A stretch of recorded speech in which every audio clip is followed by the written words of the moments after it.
Profil kesme tezgahının yapısal ve dinamik performansının iyileştirilmesini sunmak üzere Muammer Bey, buyurun.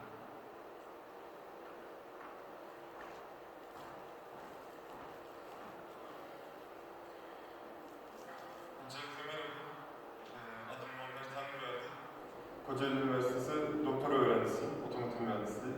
Aynı zamanda Yılmaz Makine Ar-Ge personeliyim. İzin verirseniz öncelikle Yılmaz Makine'den bahsetmek istiyorum birkaç cümleyle. Yılmaz Makine 1977 yılında kurulmuş makine imalatçısıdır. Aynı zamanda üretim tesisi Kocaeli Dilovası ilçesinde bulunmaktadır. Üretiminin %95'ini ihracat olarak yapmakta bulunan bir firmamızdır ve bununla birlikte dünyanın 85 ülkesinde bayisi olan firmamızdır. 28.000 metrekarelik üretim sahası olan ve 3.000 metrekarede Ar-Ge çalışma alanı bulunan firmamızdır. Bu Ar-Ge çalışma alanında bazı projeler yürütmekteyiz. Bu da onlardan bir tanesi.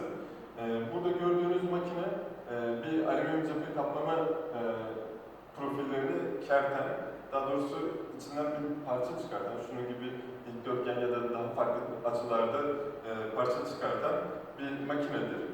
Bu makine yapılmış bir makinaydı. Bunun üzerinde oluşan sıkıntılardan dolayı bunun üretimi durduruldu ve geliştirilmesi için zaman ayrıldı. Üzerindeki belli başlı sorunlar gözü görülür ve hissedilir seviyelerde titreşim sorunu vardı. Bu titreşime bağlı olarak da bir güven hissiyatı kaybı, ayrıca üzerinde bulunan mekanik ayarlamaların kendini tutamaması ve ayarların bozulması gibi sorunlar vardı. Bununla birlikte şurada gördüğünüz testere grubunun mekaniksel yapısının çok karmaşık bir geometride olmasından dolayı mekanik boşlukların da bu titreşime etken olması bizim için dezavantajlı. Biz bu makinenin geliştirilmesi konusunda özellikle bu testere grubunun mekanik yapısını değiştirme yoluna gittik. Burada makinenin belli bir seviyede geliştirildikten sonraki halini görebilirsiniz. İlk başta gördüğünüz bu eski yapı bu şekilde yekpare olabildiğince tekil parçalara dönüştürüldü. Ayrıca bu parçaların daha doğrusu bir metot olarak bu problemin çözümü olarak eski makinenin öncelikle modal test adı altında yapının titreşim durumunu inceleyip daha sonrasında bunu bilgisayar destekli analiz programlarıyla modelleyerek bu yapının davranışını incelemek istedik eski yapının. Daha sonrasında aldığımız bu referans değerlerini yeni makinemize uyarlamak istedik. Burada göreceğiniz üzere modal test adımlarımızı gerçekleştirdik. Testereleri Ar-Ge merkezi bünyesinde bulundurduğumuz CNC makinesinin üzerine olabildiğince sabit bir şekilde bağlamaya çalıştık. Burada CNC makinesinde kullandığımız kule yapısının üzerine sabit bir geometriyle olabildiğince sıkı bir şekilde bağlamaya çalıştık ve üzerine ivme ölçerlerimizi yerleştirdik ve çekiç testi uyguladık.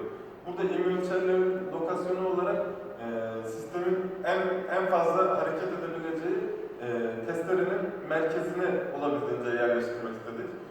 Bu sayede yapının hareketini olabildiğince doğru bir şekilde ölçebilecektik. Elde ettiğimiz doğal frekans değerlerini bir tablo halinde topladık. Bu bizim modal test, yani saatte ölçtüğümüz testlerin sonucunda elde ettiğimiz doğal frekans değerlerimiz olacak. Ve bunu şimdi yapısal analizler sayesinde, modal analizler sayesinde bu değerleri olabildiğince yakınsamaya çalışacağız. Fakat şöyle bir ufak bir detay vermek istiyorum. Normalde böyle çok parçalı geometrilerin modellenmesinde öncelikle adım adım modellemek çok daha doğru sonuçlar yakınsayabiliyor. Biz burada öncelikle bünyemizde bulunduramadığımız için bu modal test cihazlarını tümünü analiz etmek istedik. Bu durumda da elimizden geldiğince değerleri yakınsamaya çalıştık ve bu bizi tatmin edebilir düzeylerde uygun değerler yakalamamıza elverişsağladı. Burada gördüğünüz modal analiz değerlerinde direkt uygun bir metot belirledik. Bu metodu geliştirdiğimiz yapı üzerinde de kullanmak için bir taslak hazırladık kendimize. Daha sonrasında bu değerleri yaptığımız modal testlerle de kıyasladık. Elde ettiğimiz değerler hususunda şurada gördüğünüz doğal frekanslar bizim yaptığımız sonlu elemanlar metoduyla gerçekleştirdiğimiz analizlerin sonucu. Biz bu makineyi 45 Hz civarında çalıştırıyoruz. Testler 45 Hz civarında çalışıyor. Bunların da bu 45 Hz'e olan uzaklığı burada yüzdelik ifadelerle gerçekleştirildi. Aynı zamanda modal testler sonucunda elde ettiğimiz frekans değerleri de 45 Hz'e olan uzaklıkları burada belirtilmiştir. Bunlar düşey kol ve yatay kol olarak ikiye ayrılıyor. Bir önceki slaytta da görebileceğiniz üzere bunlar iki ayrı kol çeşidi. Şurada daha iyi bahsedebilirim. Şuna düşey kol olarak adlandırıyoruz, şuna ise yatay kol olarak adlandırıyoruz. Bu iki tabloda hem düşey kol için hem de yatay kol için hazırlanmış bir tablo. Burada göreceğimiz üzere modal testte çalışma frekansına en yakın değer bu yapının 3. modunda gerçekleşmiştir. Bunun ise sonlu elemanlardaki değeri ise biz 49.4 sağda ölçtüğümüz modal test değerimizken sonlu elemanlar analizinde ise 52.7 Hz gibi bir değer ölçüldük. Bunu daha sonrasında da modeli geliştirme aşamasına geçtik. Burada en önemli husus olarak yapının olabildiğince buradaki karmaşık geometriyi kaldırmaya eğilimine gittik. Buradaki karmaşık geometri şu işi yapıyordu. Bu testerelerin yukarı aşağı hareketi grup halinde yukarı aşağı hareketini sağlıyordu.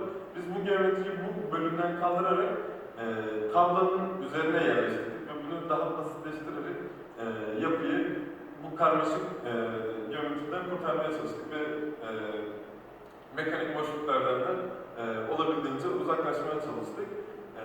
Şimdi bu elde ettiğimiz, yani tasarım üzerinde geliştirdiğimiz yapıyı sonlu elemanlarda geliştirdiğimiz metotla tekrar uygulayarak yapının olası, yani prototip öncesi olası davranışını incelemiş olacağız.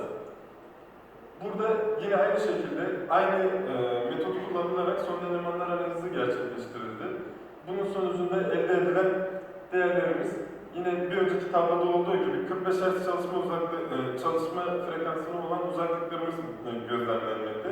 Burada bir önceki slaytta gördüğünüz %9.7'lik 45 Hz'e olan yakınsaklık değerimiz burada %25'e kadar iyileştirilmiş durumda.